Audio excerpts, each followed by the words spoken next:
Mohegan Sun Resort, Uncasville, Connecticut. With a staggering 1,200 bedrooms across 325,000 square meters of floor space, this is one of the biggest hotels in the world. Here they have to cater for about 2,000 guests a day, and each of those guests expects first-class service. The hotel is bigger than many small towns, and running it is a logistical nightmare. 5 a.m. Friday morning. The guests are still asleep, and all seems tranquil at the front desk. But hidden from view beneath the hotel, there's a sprawling underground world which is alive with frenzied activity. The bellboys and receptionists represent a tiny fraction of the colossal workforce needed to run a mega hotel. Keeping this megalopolis running takes an army of 10,000 workers. That's right, 10,000 people, making sure you have clean towels and buttered toast. Up in room 101, Julia is looking forward to her morning shower. Back at home, Julia knows that if she's third in line for the shower, the water will be stone cold.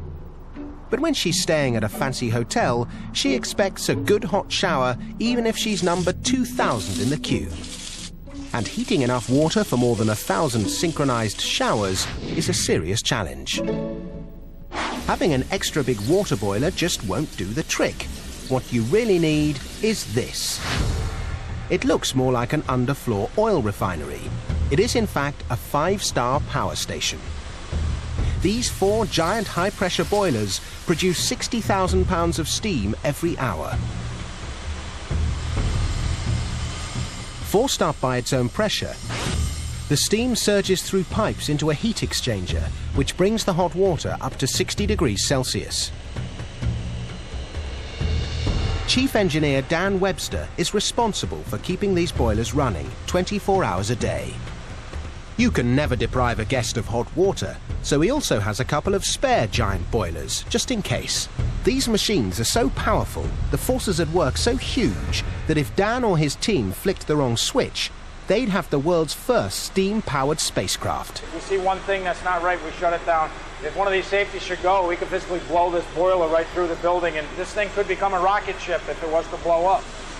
But these boilers are buried deep in the basement, 130 meters below Julia's penthouse suite.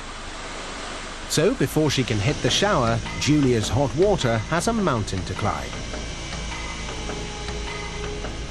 These 4 200-horsepower pumps pressurize the water to 210 psi. That's 14 times atmospheric pressure. And they pump over 22,000 liters an hour to every extremity of the building. This facility is like a giant mechanical heart. It's constantly circulating hot water throughout the hotel. So the water in the pipes never gets cold. And no matter how many fellow guests turn the taps, Julia's shower is piping hot. But synchronized showers is only the first headache. The next problem is these annoying guests all seem to want their breakfast at the same time. As if to show off, the Mohegan Sun Hotel contains no fewer than 30 restaurants offering all kinds of food. But to store enough food to feed guests and workers demands a huge 4,000 square meter warehouse. This industrial-scale facility chews through a staggering 30 massive lorry loads of food every day. Every morning, these giant mouths in the walls swallow 3,500 dinner rolls, 4,000 liters of cola, 340 kilos of turkey breast, and 250 pots of cream cheese. It takes a very special chef to run one of the biggest kitchens on the planet. And this is him, Michael Luboff. It's his job to order the food. His problem is he can't see into the future. There are hundreds of meals for the guests to choose from, but which ones will they go for? These are mussels. Go through about 100 bags a day in the buffet. So Michael checks the computer records of the day's servings. And if it looks like the Italian restaurant is running low on risotto rice, he orders another 40 kilos to be sent up. So when another customer craves it, Boy, this swordfish risotto and rice looks good. I think I'm going to have that. all the kitchens have to do is cook the risotto to perfection. And serve. Thank you so much. As guests tuck into lunch, the temperature outside is rising. And before long, 2,000 people are reaching for their air conditioning.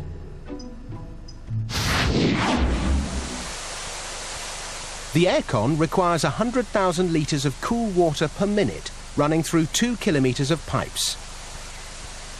The water's cool to start, but by the time it comes out, it's hot enough to do your laundry. To cool it down again, it's run past a giant 4-metre wide fan, which sucks the heat out, and the water flows back into the system.